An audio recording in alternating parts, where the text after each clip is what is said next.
The Honorable Kevin Bryant, a native of nearby Kingston here in Ulster County, is an accomplished attorney with more than 20 years of experience seeking sound and balanced justice for clients regardless of their socioeconomic circumstances. He was elected to his position on the New York State Unified Court System in 2021.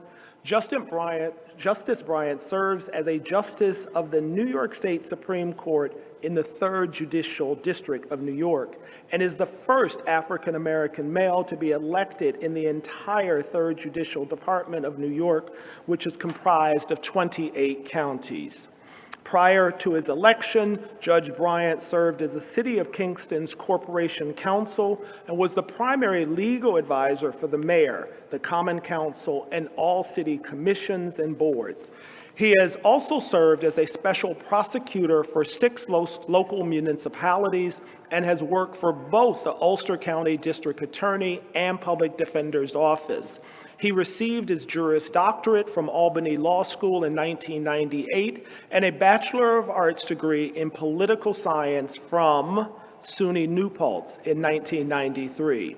While attending SUNY New Paltz, he also worked full-time with troubled youth at the St. Cabrini home in West Park, where he became a mentor to many of the young residents who sought his guidance. Justice Bryant has also served on the boards of the Kingston's Boys and Girls Club and the Health Alliance of the Hudson Valley.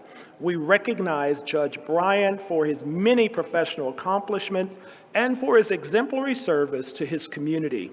We are honored that he could join us today on the 30th anniversary of his own graduation from SUNY New Paltz to share remarks with our graduates. I would like to now ask Judge Bryant to bring his commencement address.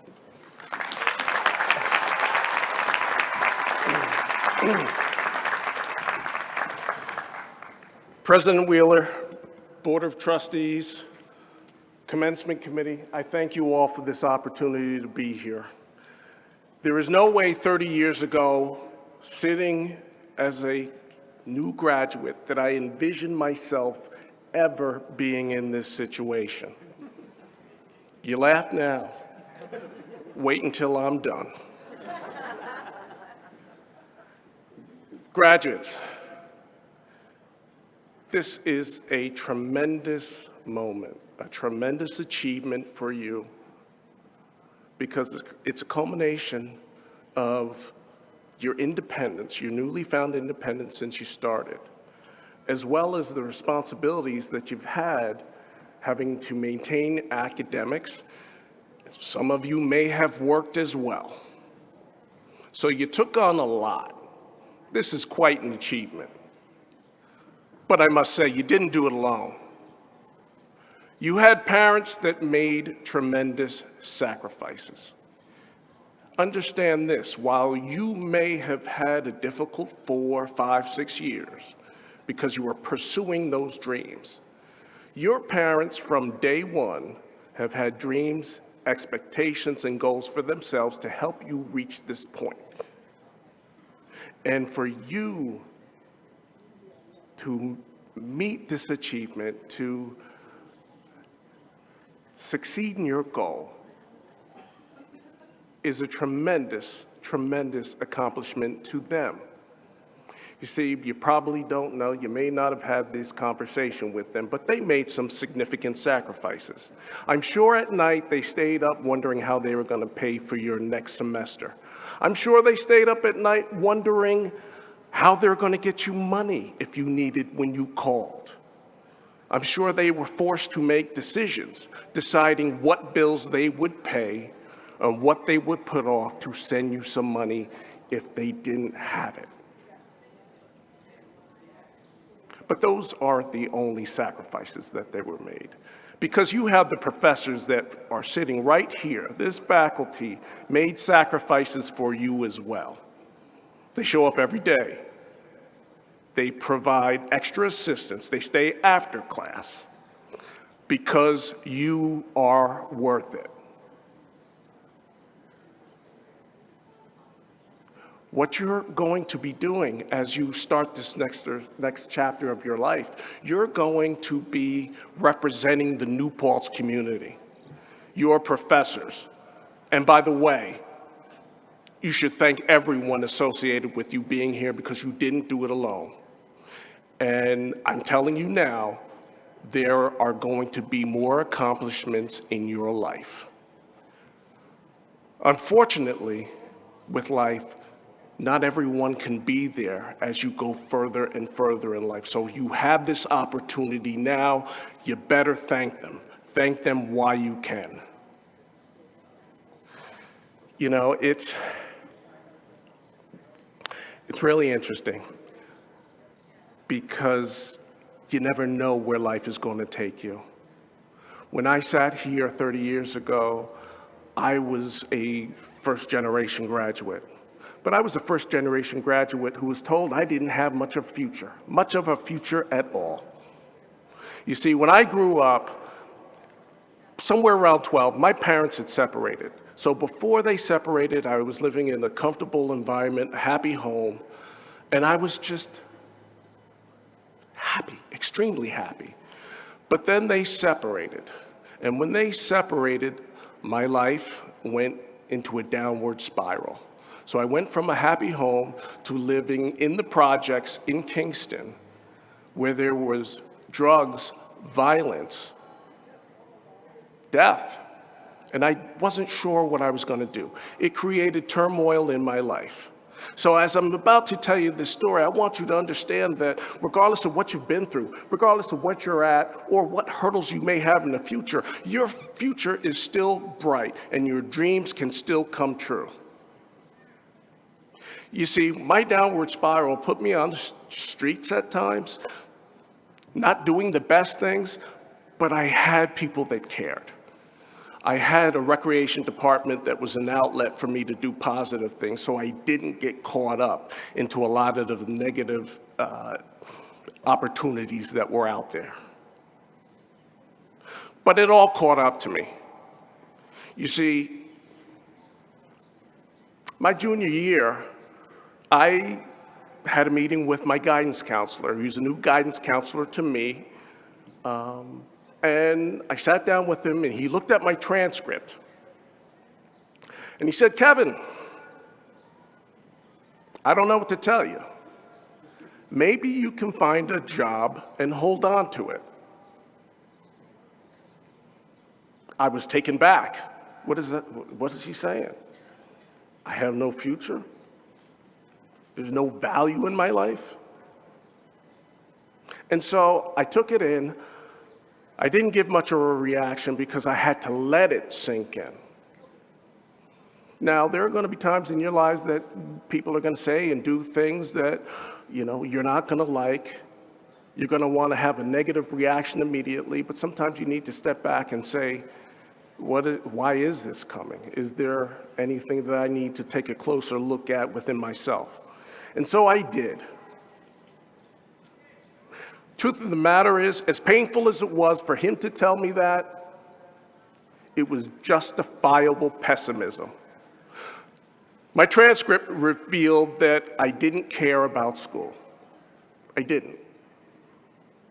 In fact, I did so poorly in school that in my graduating class, I was in the bottom 5%. And so I let that simmer, and it ate away at me. Now, there are a couple of things I could have did. I could have just acted out and said I don't care about anything. Or after taking a hard look at myself, I could say, you know what? This isn't how I'm going out like. I'm not going out like this. And so I used it as motivation. With that motivation, I went to law school. And for someone who couldn't find a job, I ended up being an assistant district attorney, an assistant public defender. I had my own practice for 18 years. I was assistant town attorney and worked in 6 municipalities. And then finally, prior to being elected, I was corporation counsel for the city of Kingston. So I actually had an opportunity to work across from my high school. I will tell you this, there were a number of days that I would come outside and I would look at that high school. And when I looked at that high school, I said to myself, you know what? If I could see that guidance counselor now, I would give him a big hug. There are times you're going to get messages. People are going to tell you things that you don't want to hear. How you choose to handle that information is going to show tremendous character. See, character is not shown by you accomplishing something. Character is shown by how you handle adversity. And you're going to be in that position. I would thank that man today because he made me take a hard look at myself.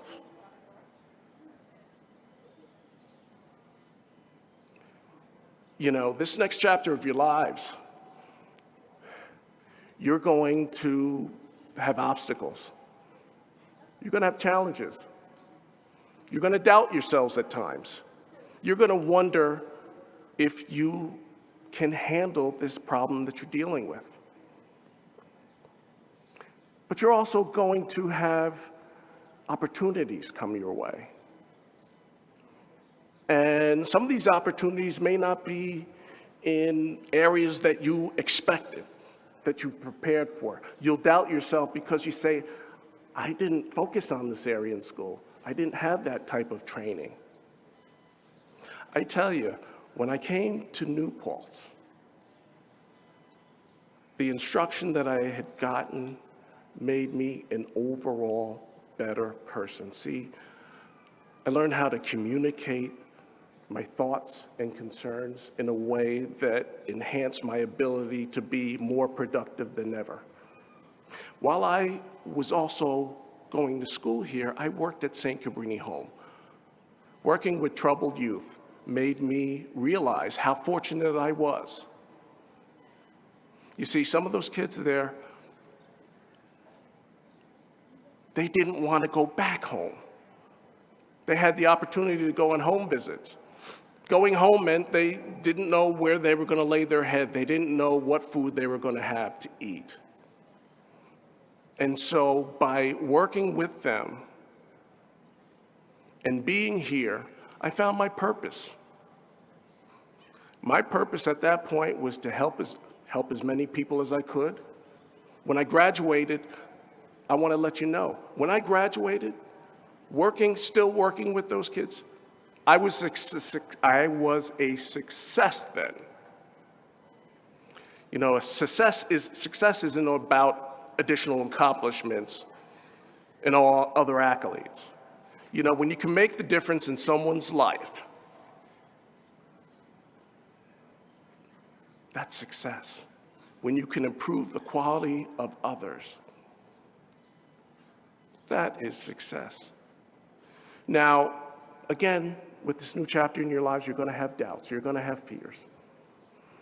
You're going to be reluctant to take chances. I want you to understand one thing. When you take a chance, there is no such thing as failure. Failure is sitting back, desiring to do something, but having to fear to move forward because you're afraid of failure. There is no failure because when you try something, while you may not meet the expectations that you had initially had in mind, the experience is invaluable. See, what you don't know is what your future holds.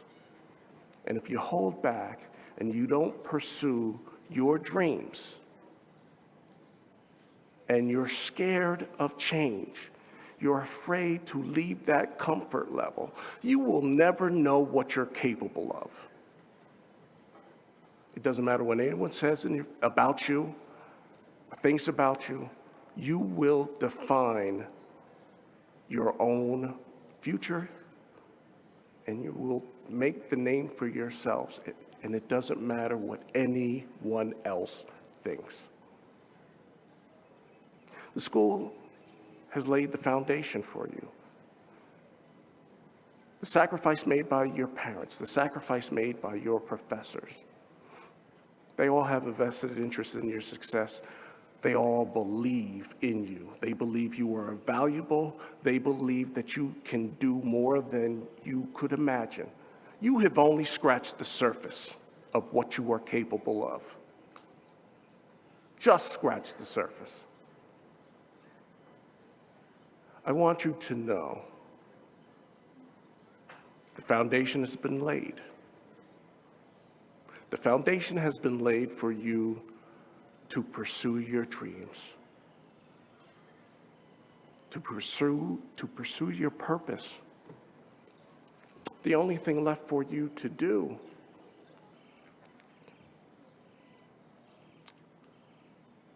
is to go forth and fulfill your destiny.